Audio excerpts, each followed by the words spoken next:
So, what if your symptoms aren't actually your true diagnosis, but rather your body's response to toxic mold exposure in your living environment? What if there's now a way to eliminate mold throughout your entire home, even in places you can't see, without tearing down walls or displacing your family for weeks? Today, I have an amazing guest with me, and we're going to talk all fun things about mold and environment. So, welcome back to Let's Talk Wellness Now, the show where we uncover the root causes of chronic illness, explore cutting edge regenerative medicine, and empower you with the tools to heal. I'm Dr. Deb, and today we're diving into one of the most overlooked threats to your family's health, hidden mold in your home, and how revolutionary technology is changing mold remediation forever. I'm super excited to have my guest join me today.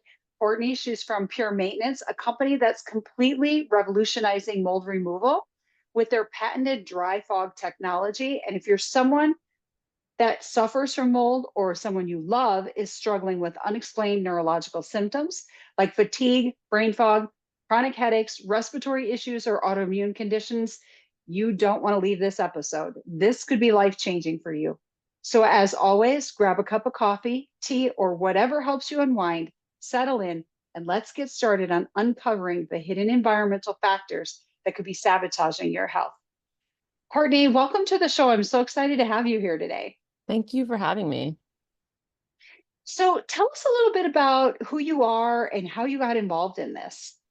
Yeah, sure. So, my husband and I had built a house because we were always scared of mold problems and, inheriting a house that has like all different types of, VOCs. And so, we built a house, and a few years later, we noticed some symptoms like Lyme disease symptoms. I had some Lyme disease symptoms. I actually couldn't walk after the birth of my second child. And my husband had a horrible sinus infection that lasted like 3 weeks and it wasn't going away. So at the time, I happened to be talking to a friend of mine who he's a mycologist, and he was basically telling us that we have a fungal problem in our house, like based on our symptoms. And I was Hmm. like, it's like a new house. Like, you're just wrong about this. He's like, just call Hmm. Pure Maintenance. He could, because he had a fungal problem in his house in Colorado, Hmm. and him and his girlfriend were getting really sick. And so they called Pure Maintenance and they did like a free inspection. They found out there was like some toilet ring that was leaking, which you can't see. Those are things that you can't see in Yeah. your house. They found it, and, they removed it and they treated the house. He felt much better. So he told me to call Pure Maintenance, and we got an inspection, and I had a really high spore level in our home. Wow. And I was like freaking out, of course, because I have two young kids, and Hmm. so we had them treat the house, and our symptoms went away. Our symptoms went away before he treated the house because we opened the windows, we went outside, we took antifungals, so we kind of like figured out what it was. So my Lyme disease symptoms started to like go away little by little, and then when we treated the house, we haven't had any symptoms after that. Oh, can you hear me or no? I can hear you. Yep. Okay, okay, Can you hear me okay still? I can hear you. Yeah, same. Okay. Okay, let me know if I'm too loud because I can adjust it here. But Okay. No, um, you're good. Okay, cool. So yeah, we got our house treated, and I had to ask the guy to come up from Illinois. So I like, booked a bunch of my friends' houses too, like, let's just check your house for mold. And he ended up treating a few houses, and I started to investigate because I was a general contractor on our house build. I learned how to build houses. I was like really into building science, and I found out in our house we had logs that we brought in from Mhm. outside that I just like left out. Like, that's fine. I'll just bring them in. They're dry. There's no mold, right? It's dry. The house is dry. There's no mold. That's like the misconception, right? Or like, yeah, there's like a little mold patch here where we spilled something on a window, but like, it's not a big deal. And ended up that we had um like a windowsill that a few windowsills with some moisture on it, plus these logs, and we closed our windows. We like kind of live in a cabin, so we have no HVAC. That's like circulating air. So the combination of the high spore level and like probably high humidity and like low airflow in our house caused a mold problem. So I started educating myself on this, and I realized that there was nobody in Wisconsin doing this. And, every time this guy came up from Illinois, he was charging like a travel fee, which good for him. He has to, travel a few hours, but I Right. thought people needed this in Wisconsin. So like with my background in, medical physics and building, and I just love to be like an active person and helping people. I'm really into like general health and wellness. I thought, well, this is like a perfect thing for me to do. How old was your house at that point? What's that? How old was your house at that point? Like 2.5 years old. Oh my gosh. So, that is the mystery, right? We treat a lot of patients too, and they'll say, I have a brand new house. It's 3 or 4 years old. And they don't realize that those wood beams, the logs, all the building materials sit out all summer or sometimes all winter and they get wet. And when the contractors come in, they put it up, and if it's damp or moist, they still put drywall over the top of it. And this is a lot of times how we end up with mold behind the walls that we don't recognize. It's not always a damage that comes in. Most of the time it is, but sometimes it's not. And this is how our brand new houses can still be sick buildings. Yeah, and that's a good point about closing in the walls when they're wet, which actually I Hmm. was very picky about our walls being super dry. And it's sometimes the interior building materials, like you don't know what happened in the Hmm. factory.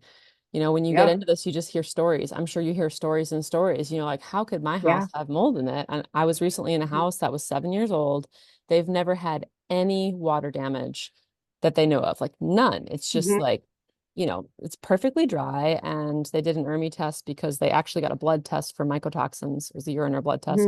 Hmm. This lady's an MD, so she recognized it, and her Hmm. daughter got the test and it came back really high for mycotoxins. So they did an ERMI test, which is like the whole house test. It was Hmm. super hot, just off the charts, just off the charts. So it's like a perfect Uninhabitable. situation, to come in and sterilize it essentially, because Yeah. there's nothing wet you got to take out. There's nothing really you have to fix. Hmm. And so we should talk about how mold works in a building, right? Because people, when they think Yeah. about mold, they're like, oh, there's some visible mold, or like the house is dry. And this was like, I was confused on this for a long time. So basically, once you have mold, you have spores. Spores are like the seed of the mold, essentially. It sends out the spores various times, not always. But then those spores mix into your house's dust, your house's air, they get into your house's building materials, and they're very, very small, submicron. I think like between like 300,000 and a million can fit on the head of a pin, so they can be Hmm. everywhere. And then, you essentially, when you have a whole house problem eventually, because you have little pockets here, little pockets there, little thing here. And so your spore level just goes up and up and up. And unless you deal with these spores, they're not going to go down. Right. So that's kind of like the premise for the technology. Instead of, ripping out little spot treatments here, cleaning this, cleaning that, we Hmm. deal with the spore level and the whole mold level in the house. So that was what was confusing to me when I first started Hmm. getting into this. And dormant mold, even though it's dry, dormant mold, it's basically, it can last for thousands of years. Right. And so you breathe that in, it finds moisture in your body, it finds moisture in your dishwasher, it finds moisture, you can't even see it a lot of times. Hmm. Um, so It's so hard, so many of these building materials too. Like for a while, we had contaminated OSP back in the early 2000s that came in from overseas. And people would put OSB up in their house and not know that it was contaminated with mold spores. So when we worry about how we get some of this, we don't always know what comes in. I love the analogy that you're giving. We can cut things out, we can put holes in walls, we can dig for things, we can find things, but we're still not eliminating the mold spores. And if those mold spores are still there, dead or alive, they can still make us sick. So, can you talk a little bit about your dry tech technology, dry fogger yeah, technology, and what makes sure. that different than the traditional mold remediation process? Yes, definitely. And that's what people usually want to know. So I'll start with the traditional remediation process. Usually you get an inspection, right? And the inspection is usually like $1,000 because you get a mold inspector that wants to find out, is the mold here? Is the mold there? They test the dust here, they test the dust there. I've heard of like inspections going up to $15,000. And what the question that they're trying to answer is, where is the mold? What do we have to rip out? And so then after they find, they write an assessment, which there's good inspectors and there's bad inspectors. And once they write an Hmm. assessment and, you're basically going to go with what they say and what building materials trip out, then someone comes in with a bunch of like basically HEPA fans and filters and Hmm. contains a specific area where they think the mold is. And it's about $1,000 a day for one guy, so per day. And the reason is because they have the equipment, so they have the overhead. So that's about twice the cost of a regular contractor. And they, rip out this or that. And then if you have a good mold remediation company, which most of these are disaster companies, they're for getting the water out, they're Hmm. not for resolving the mold, then they will come back and they will HEPA vacuum all of your surfaces and wipe it down with a cloth, then HEPA vacuum again sometimes, and tell you to throw out all of your possessions. Yeah. And so that's how they do like the whole house cleaning is like with a vacuum, which is fine, but it doesn't get everything. And this is just story after story. I've heard of people just not feeling right. Hmm. And, the testing options for like finding what's going on are very limited because you just have to keep Yeah. sampling. You're taking tiny snapshots here and there. And so, what you get is just like kind of like a hodgepodge of like spot treatment and then like vacuuming. This is opposed to the vapor treatment. We say dry fog. I like to say vapor because that's basically what it is. Hmm. It's the technique was developed for sterilizing hospitals. So it's basically a hospital grade sterilant liquid, which is peracetic acid and hydrogen peroxide. And we turn that liquid into an extremely small particle, like 7 microns. And because the size of Hmm. the particle, it changes state very quickly to a vapor. And that vapor, combined with the air pressure, basically pressurizes the whole house with a positive vapor pressure. And you talk about like Bernoulli principle, Fick's law. Basically, the whole house is like pressurized with a vapor, and we measure like the parts per million of the vapor, the humidity, to make sure that it's up to the rate that we need to kill essentially 100% of the mold spores. And when I say kill, it's basically a process of oxidation, oxidative lysis. And this is very important because I heard you mention the dead or alive thing, which is like one of the Hmm. main questions, right? And people see that and Right. inspectors like, well, it's dead or alive, you have to remove it. Well, that Mhm. information comes from two sources. The first one is in the 60s and 70s, people tried to kill mold with bleach then they were still sick and it didn't work. So they said, oh, dead mold can hurt you. The second myth is basically there's a few lab studies out there. And what they do is they take a live mold spore and they very carefully extract a very specific protein from a live mold spore. And they prick that into a person's skin and they say, oh, they're allergic to it. So dead mold can hurt you, right? Those are the only data out there.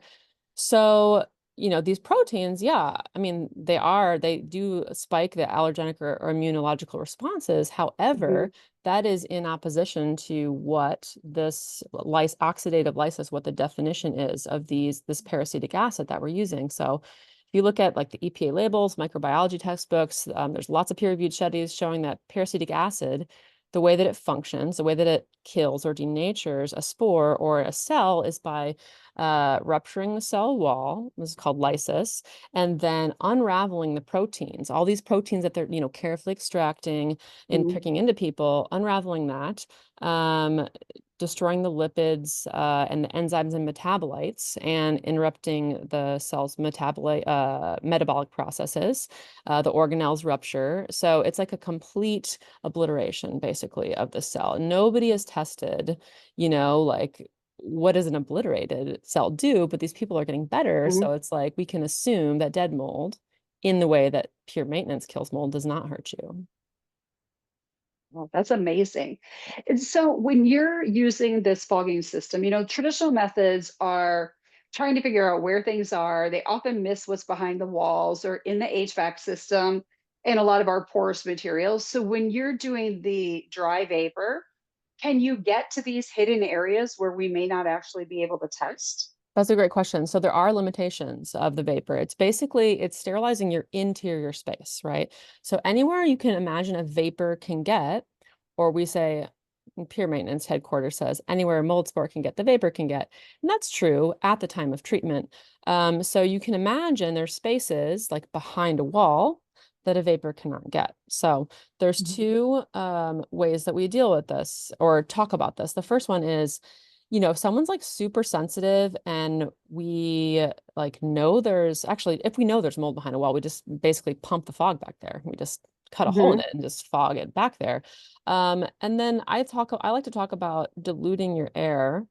Because the solution to pollution is dilution. And so you always want to bring in Hmm. fresh air to your home. That's kind of the whole process is, if you go into a house and just fog it without assessing like what's going on in the building, it's just like, yeah, you can clear it, but the mold's going to come back, right? So you want to Hmm. think about bringing in fresh air to your home. And when you do that, like, if your walls are dry inside your wall cavity, is that going to affect your interior space? And how much is that going to affect your interior space? Well, if the building's pressure is done correctly, then if you have the right kind of pressure in your house, you're not going to be sucking air in the walls. That's not good, not just for mold spores. That's not good for Hmm. fiberglass and breathing in air behind your walls. So how much does it affect, how much does the exterior, like internal wall cavity really affect the breathing space?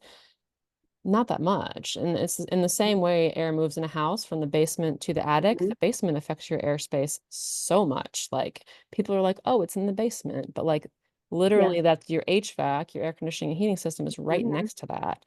And it's just like lost on people, that could be a problem. So I like to think about where air is moving in a building. So, the limitations, yeah, it can't get behind a wall unless you pump it in there, but we Hmm. can easily pump that in there. Yeah. And as far as, sorry, could you remind me what I think there was a second part of your question.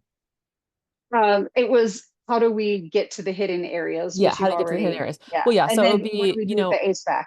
yeah, and it's a good question because uh you really have to be a good mold inspector to understand how to treat a house and you have to know what the problem is and where it's coming from. Like I was just at a house Hmm. yesterday and they had remediation, right? And I'm like, okay, so let me just, Yeah. and they're not feeling well.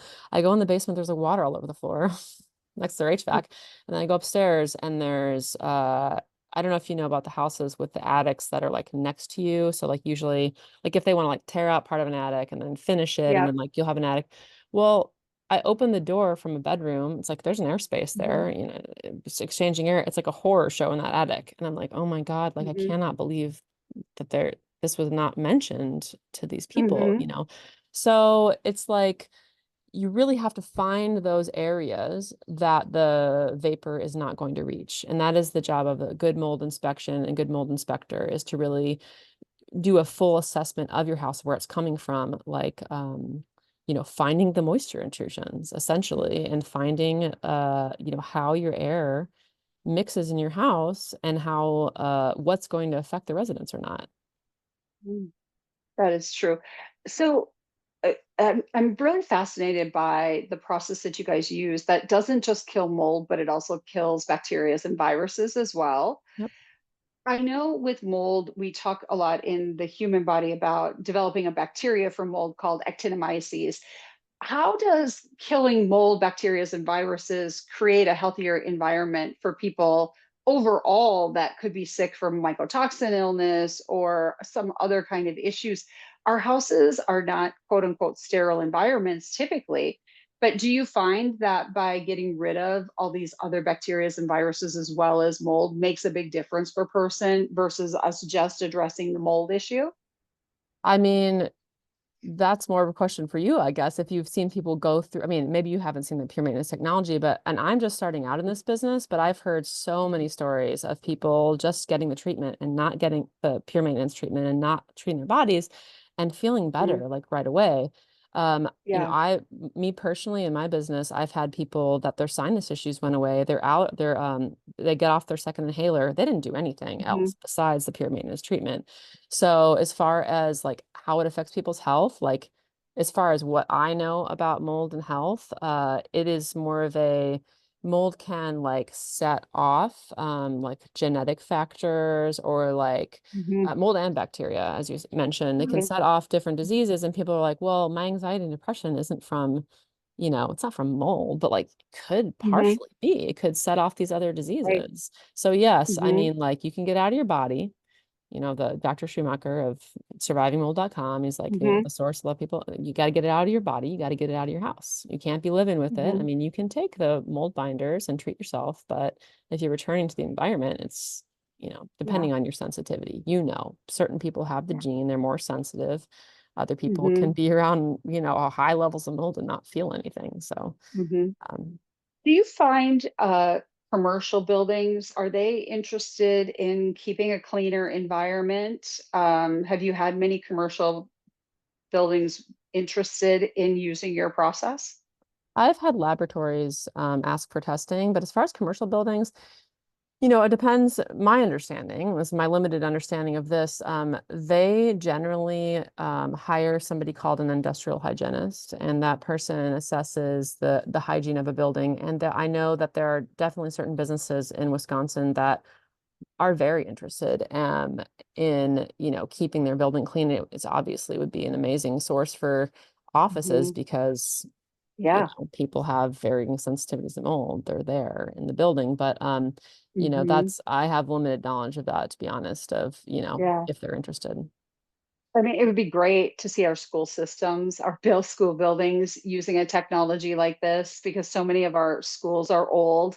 We treat a lot of teachers who've been sick from mycotoxin illness because of the place that they work, because of the school. Most of these buildings are 50 plus years old. They have water damage. They don't have a lot of funds, correct, for keeping things healthy. So it'd be nice to see this. And then, if we just talk about the number of people that come from another building that have mold on their person, they walk into another building and they can transport, spores all over the place. It would really be awesome. I know from a business perspective, and it's not where you want to spend your money for sure.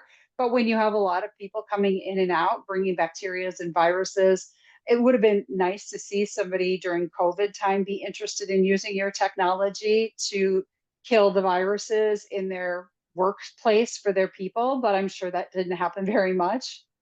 No, there is a peer-reviewed study on our website that someone did with showing that it does kill COVID. So maybe it was just like a little too late or something. But Hmm.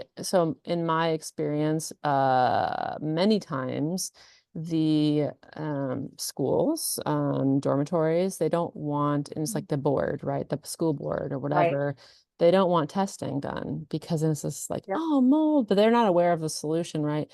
And so the way that I want to structure my business is uh, a lot of pro bono work for schools, for Hmm. preschools, and daycares, because those are Oh, yeah. it's like these kids are so young. How could you expose them to this? And, this is how actually, I didn't say this in my story, but the very first thing that I did had tested was my son's school, which is like so moldy, and Hmm. um, they didn't do anything about it. The school didn't do Yeah. anything about it. Actually, they moved locations to a spot that I consider maybe worse, so we left that school. But yeah, people are pretty averse Yeah. to really testing it.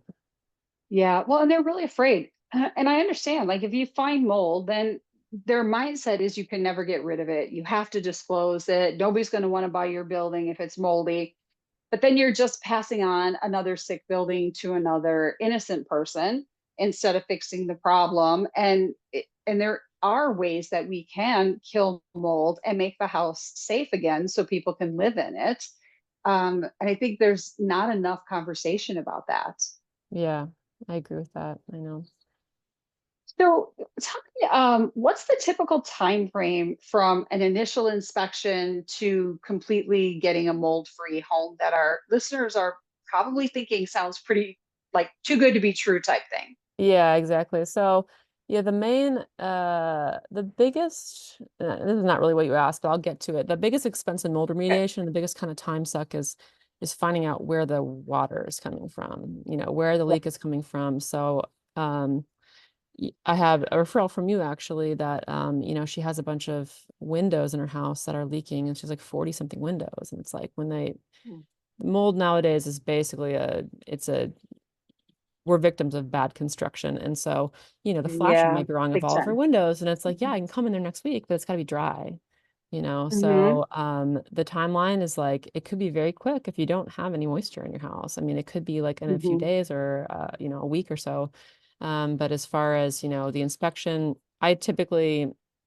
I usually take cultured samples when I come in and inspect a house. I think they're more Mhm. accurate, and I take dust samples. They're just more accurate than air samples. And so Mhm.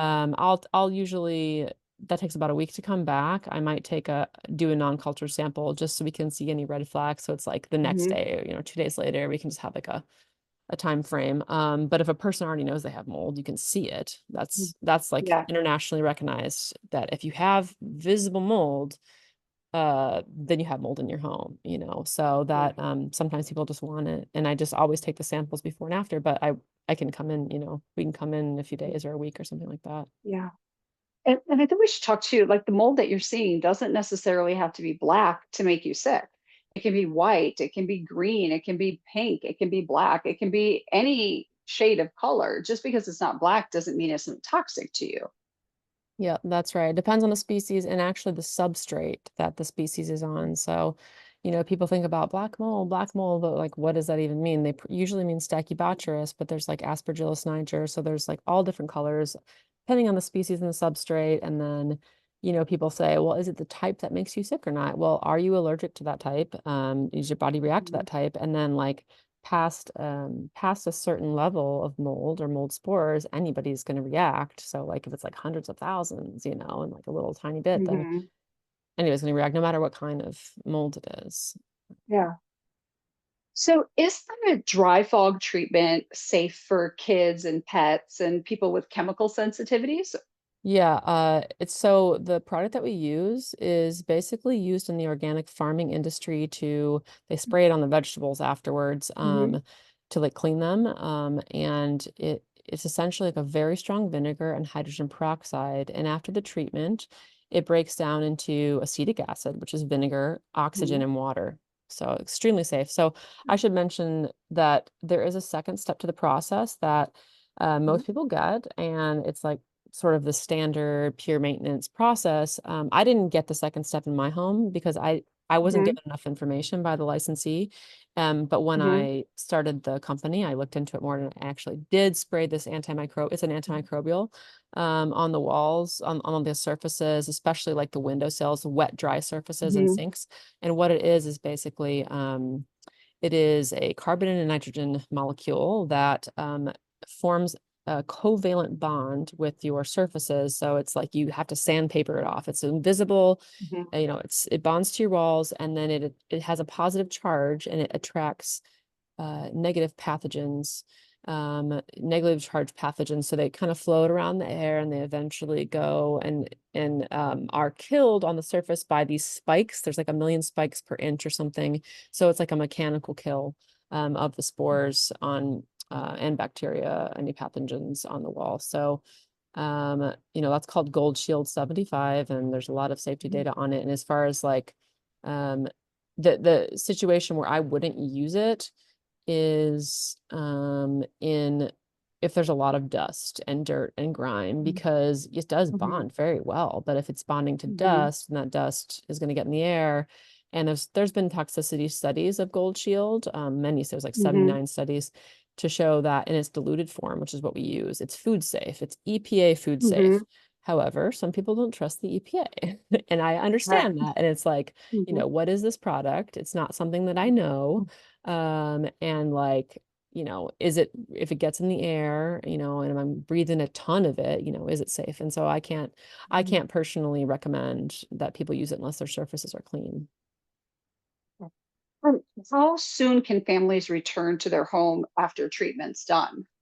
So for a typical 2,000 square foot home, it's about an 8 to 9 hour treatment. And then I recommend like 1 or 2 hours after. Oh, wow. Yeah, That's great because most of the time in traditional remediation, people can be displaced for weeks yeah, before they can return back. sure. That's really awesome. That's exciting. So, are there any like hidden red flags that homeowners should watch for that might indicate they have some mold problems or hidden mold problems? Yeah, so like the mold symptoms, which you know better than I do. So like rashes. I mean, it could be depression, could be like joint problems, could be stomach issues. Usually it's like a number of confounding issues all together, and then that you can get a blood test or a uh a blood test or a urine test to see, if you have toxicity. That's like that's one way people come to me. And then another way is like they have visible mold. They like see the mold, right? Yeah. And then, but not everybody, there's situations where not everybody is sick in a home. There's a lot of situations because, Yeah, even most of the like time guests not. come in, guests come Hmm. in like, oh man, this house is moldy, and then, don't want to come Hmm. back. But, so in those situations, it's usually one person will figure it out, whether they live there or not. And then I would say, like, anytime you buy a home, because Yeah. you're buying a home and you can have a dry home with very beautiful clean surfaces. You don't see any mold. Who Hmm. knows what kind of flood or leak happened? Sewage, things, pipes are they're all over your house. Hmm. The leaks Yep. happen. Hmm. And so you don't really know the spore load. So then anybody in a real estate transaction should just get an inspection, in my opinion, if possible. Recommend from a prevention standpoint. So somebody's got a house that has mold. You guys come in and do dry fogging. Is it a one and done, or may they have to do maintenance on it to keep the spores down? I'm assuming if they don't fix the water problem, obviously they need to do something else. But if they can fix the leakage, do you recommend serial treatments? Yeah, that's a good question. So from some practitioners, some people are very sensitive to mold. And Yeah. if they don't want the gold shield, especially the second step, then those people do get treated every year. So Hmm. our charge is $1 a square foot for the home. And so Okay. how I look at it is an investment in a mold-free home. And so that is Hmm. like, basically it's a permanent solution you know, unless you don't maintain your home, or if you have Yeah. future water leaks. So one aspect is like, so you invest in this mold-free home, we come back and treat for a year afterwards, no matter what happens in your home. If you have like another leak or whatever, the second year we Hmm. come back and treat for 50% of the cost. Next year it's 60, 70, 80, whatever, it goes up. Hmm. So that's one aspect of it. If you do have these like events, the other aspect of it is you just have to maintain homes. It's a pain in the butt, but you do. It's like I have a whole document and it's long, but it's like you have to put caulk around your bathtub where, the Hmm. water just comes out. And there's like caulk in a home is like one of the ways that we keep water out of the building materials, which is insane, but you have to keep up with it in the way that we build houses now. My husband does natural building and we're really into the natural building with the clay sand straw. Hmm. And there's other ways to keep water out besides caulk, but like most houses, you just have to keep up with the flashing and Hmm. look at that, make sure the roof isn't leaking, these kind of maintenance things. Yeah. And then there's also the big one that people don't realize is that mold can form after 60% humidity. And so keeping your humidity down, one that I see all the time is these April Air whole house humidifiers. Yeah. And these Mhm. were introduced like 20 years ago or something. And April Air didn't structure them in a way that you could change the pad. So they like literally had this like moisture and dust in their air system for like Mhm. decades. And I just treated a house that had never been changed, and the people Mhm. they turned it off, but they never turned the valve. So it had been like leaking into their system for like Oh years. my So gosh. taking out whole house humidifiers, not using them, and if you are using them, changing the pad a few times a winter. They're only used in the winter usually. Mhm. Um, and then I will say that the Gold Shield there's some data to show that even if you have a humid house, Gold Shield will keep that Mhm. mold load down. But in general, it's airflow and humidity, and then keeping the water intrusions out. Mhm. Uh, You find that insurance typically will cover your type of remediation if they're working with an insurance yeah, good company for question. mold issues? So I've talked to someone who's in the insurance industry, and I asked him this. I was Mhm. like, how can people get this covered? And he said, and this is a small company, I can't remember the name, but he said that if you buy, there's definitely insurance for mold.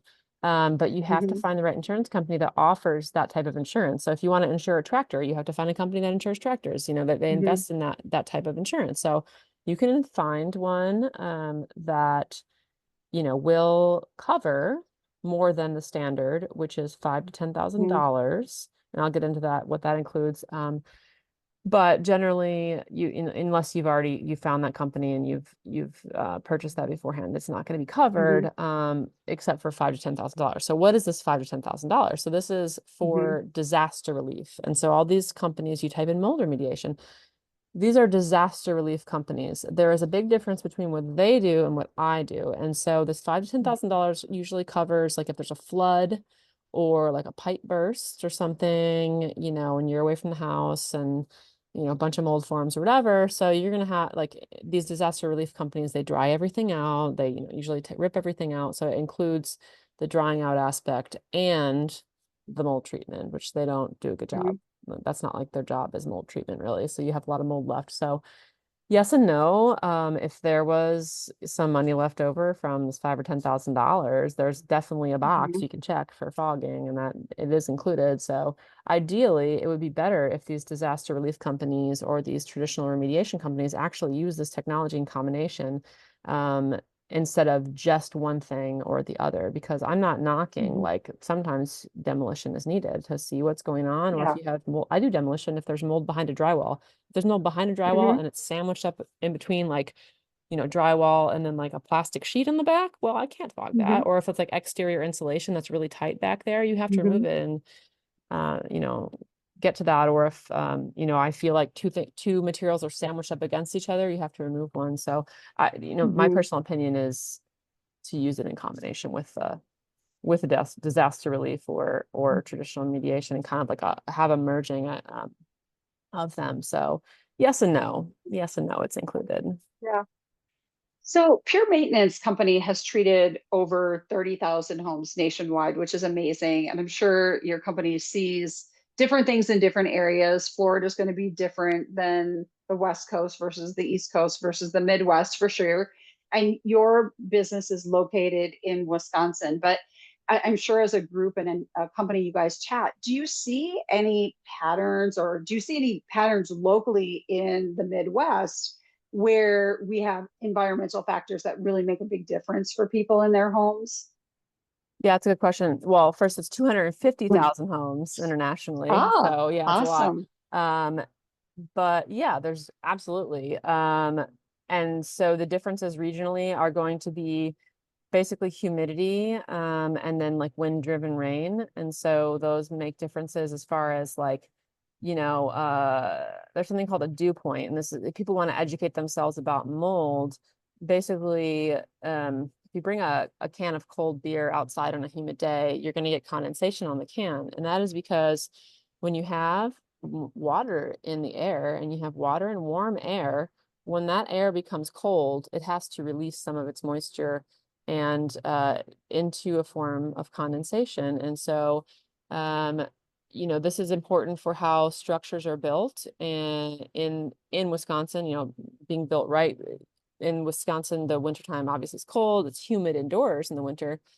But Mhm. in Wisconsin, it's humid outdoors in the summertime and, cool indoors. So you have this like both sides of the coin in Wisconsin, where in Florida, it's basically always humid and hot outside and always cold Mhm. inside. Other areas, it's just dry. But all the homes are similar in that, there's still this water intrusions, there's pipes in a home. The one thing actually, there's two things in Wisconsin.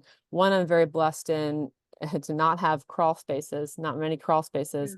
Crawl spaces are a Mhm. huge problem. And then two, fieldstone. Wisconsin has a lot of old fieldstone basements, Mhm. and these can be a problem. We talked about the stack effect, air in the basement, air in your house moves bottom to top, so attic doesn't affect you as much unless you're on the same level with it, but basement affects your airspace a lot. And when you have this fieldstone, these are these like big stones that you see in a basement. Have you ever seen those? You walk in, it's like old. Yeah. So many in Mhm. Wisconsin, and they're basically like porous, and so they're in contact with the Mhm. moist earth, and so they're kind of like just damp, and so you have to take measures. Usually it's like outside the house. You just have like you never want to trap them in on the inside. You never want to put something on Mhm. there on waterproof on the inside. But on the outside, it's like a gutter issue or um soil not sloped away from the house, or like water running off the driveway into a specific area, that kind of thing. There's various solutions for field stone. That's kind of a tricky one. But in Wisconsin, I recommend absolutely dehumidifying your basement. You just have to dehumidify your basement. You have to keep Mhm. all levels of your house at a similar temperature, because otherwise you have this dew point, which is the point, the temperature at which the air is going to drop its moisture. So you don't want condensation between levels of your home, between the basement and the Mhm. first floor for different temperatures, and you don't want in the basement to have condensation on the exterior surfaces. So like the rim joists, or the basement walls, or behind the drywall. If you have a finished basement, you can have this, Mhm. cold surfaces touching up against the earth, and then the interior humid air in the winter or the summer. So yeah, there's, that's I can just keep talking, Yeah. about this, but you asked me a Oh, short I bet. question and I have a very long answer for it. So I mean, I could just talk for, I usually tell a client all the things they need to do to prevent mold in their home after the Mhm. treatment, not just, spray and leave type of thing. Yeah, that's awesome. So, if somebody's listening to us right now and they suspect mold might be affecting their health and they suspect their house is the issue, what would you recommend for them as a first step to identify what's going on in the home? Yeah, good question. Mold inspection. I mean, there's good mold inspectors and there's bad mold inspections. You know, either and or blood test. You can talk. I mean, I know about, there's a test called My Myco Lab. I've heard is Yeah, we use pretty, that a lot. yeah, My Hmm. Myco Lab. So getting the blood test and then getting it, some samples taken basically, and then a visual inspection, because sometimes when I go into, I'm sorry, there's a lawnmower. When I go into a house, I can see people are like, well, we've had like a little bit of a dishwasher overflow or a washer overflow. I'm Hmm. like, and they always think that's the problem, right? And then I go in Hmm. there and it's like I go below in the basement and I see, oh, on the decking of, flashlight above, or previous toilet Hmm. seal leak, oh, previous flood over here. You can just like usually, not Hmm. always because there's remodeling and stuff like that, but it's part of Right. the whole home assessment. If you're a good mold inspector, you will do not just a couple samples and leave, but you'll look at the whole mold load of a home. That's what we do. We look at kind of like yes or no mold, like yes or no high mold load, or so there's like the Hmm. dust samples that we do. And then if, we don't catch a red flag right away, which, there's so many false Hmm. negatives, there's so many limitations. Right. We do an ERMI test. So that is Hmm. basically, it's a DNA test of the dust in your house. So you take a standardized weight of dust and you send it into the lab, and it takes about 2 weeks, and it's uh, compared with 2,000 other houses where this test has been done in the US. The EPA developed it to find out how moldy a house was. It wasn't for Yeah. research purposes. There's a long story, but anyway, Hmm. so you compare the dust, the lab compares the dust to these 2,000 other homes. 1,000 of the homes definitely had mold, had like floods and, leaks and stuff. 1,000 of them didn't. So it's like a environmental relative moldiness index, ERMI. So you get all the species of mold in a very accurate test, and then all of the levels basically. So, how can people get in touch with your company, Pure Maintenance, and what should they do to initiate a process if they're listening to this and they're like, I need to have Courtney come out and take a look at my house and figure out what's going on, and I don't want to demolish the house, I want to treat it. How can they get in touch with you? Yeah, you can go, well, our phone number, 608-893-6620, but you can go to our website. There's so much information on there, references, a lot of blog posts. It's Pure Maintenance WI, as in Wisconsin.com. And so you can just check out some information there. And then, if you call us or email us, basically I'll have my team book an inspection, and then we'll come out, and it's essentially it's between 2 and 250 for an inspection, depending on what your home looks like. And then we'll take a few samples and do a full assessment, and then that money is refundable if you go with treatment. So it's like, we're going to come out there, we need some money to come out Mhm. there and assess your home, but if you're going to go with treatment, we give it back to you. And as far as location, we are located in Madison, but we do travel. So that is, if you live a few hours away, we're willing to travel. Just, Mhm. talk to our team about that. That's awesome. Do you have any final advice for homeowners that are dealing with this that you think that they should know that we haven't already covered? Oh, I'm sure I could just, I talk a lot, but open your windows, go outside. Sunlight is Yeah. super important. Sunlight is antifungal. If you're dealing with a fungal issue and you can't resolve it right away, I always tell people, open your windows, go outside, try to get off the computer. It's sort of, at this point, people don't necessarily believe the whole EMF and fungal. connection, Mhm. but it's peer reviewed. It's like on PubMed out there Yeah. showing like mold in a petri dish with Wi-Fi, mold in a petri dish without Mhm. Wi-Fi. The mold with Wi-Fi just grows like 10 times more. So inside your body or Yeah. out. So, have a computer that's plugged in to the internet, not Wi-Fi, which of course I'm doing right now, which is Yeah. useful. But then, just try to get away from your EMF. Try to turn off your Wi-Fi at night when you're not using it. Get outside in the sunlight, fresh air. That's great advice. I love that. Well, Courtney, thank you so much for joining me today and sharing this revolutionary approach to mold remediation. It's been great having you as a guest. Thank you so much. I really appreciate it. So, if this episode has resonated with you, please share it with someone who could benefit from learning about hidden mold exposure and how it might be impacting their health. So many families are struggling with chronic symptoms that could be resolved by addressing their indoor environment. Remember, wellness isn't about feeling good, it's about thriving in every area of your life. And that includes creating a clean, healthy home environment. So, if you're ready to explore how environmental factors and functional medicine can help you get to the root cause of your symptoms, contact us at serenityhealthcarecenter.com. Contact Courtney at puremaintenance.com.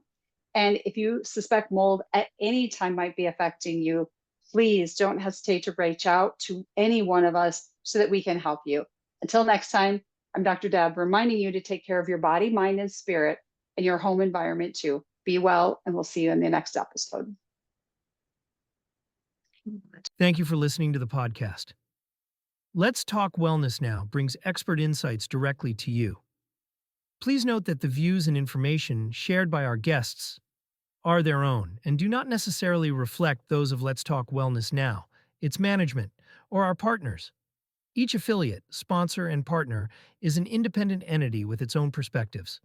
Today's content is provided for informational and educational purposes only and should not be considered specific advice, whether financial, medical, or legal. While we strive to present accurate and useful information, we cannot guarantee its completeness or relevance to your unique circumstances. We encourage you to consult with a qualified professional to address your individual needs. Your use of information from this broadcast is entirely at your own risk. By continuing to listen, you agree to indemnify and hold Let's Talk Wellness Now and its associates harmless from any claims or damages arising from the use of this content.